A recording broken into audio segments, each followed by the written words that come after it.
మనతో పాటు ఇవాళ certified financial planner Madhavi Reddy గారు ఉన్నారు.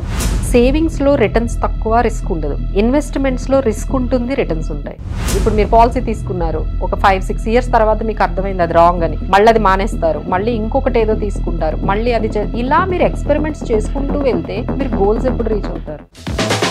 స్కీమ్స్ చెప్తూ ఉంటారు, నాకు అనిపిస్తుంది అవి స్కీమ్సా స్కామ్సా అని. 20,000 10 సంవత్సరాలు కట్టండి, 20 సంవత్సరాలు కట్టండి, మీకు 20 లక్షలు వస్తాయి, నా గోల్ కి సెట్ అవ్వడం లేదు అనే విషయం తెలుసుకునేటప్పుడు 5-6 ఇయర్స్ అవుతుంది.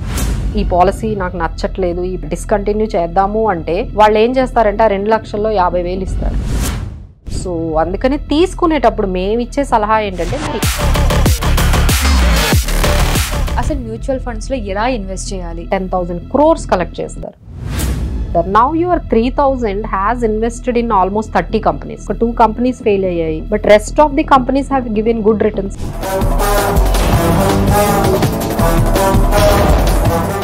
చిట్స్ అనేది రియల్, దాంట్లో మోసాలు ఎక్కువ జరుగుతాయా? చేయొచ్చా? ఇన్వెస్ట్మెంట్ పర్పస్ కింద యూజ్ చేసుకోవచ్చా? ఎవరైనా ఇన్వెస్ట్మెంట్స్ చేసేది దేనికోసం? రిటర్న్స్ లో ఎంత రిటర్న్స్ వస్తాయని మీ ఎక్స్పెక్టేషన్. మోసాలు కూడా బాగా జరుగుతున్నాయి. సో ఇన్ని ప్రాబ్లమ్స్ అవసరమా?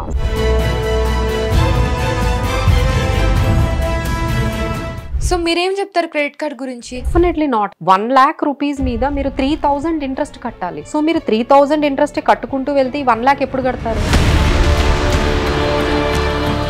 అయితే ఎమర్జెన్సీస్ వచ్చినప్పుడు మనం దాన్ని వాడుకోవచ్చు. సో అప్పుడు మనం డెట్ ట్రాప్ లో లేకుండా ఉంటాం.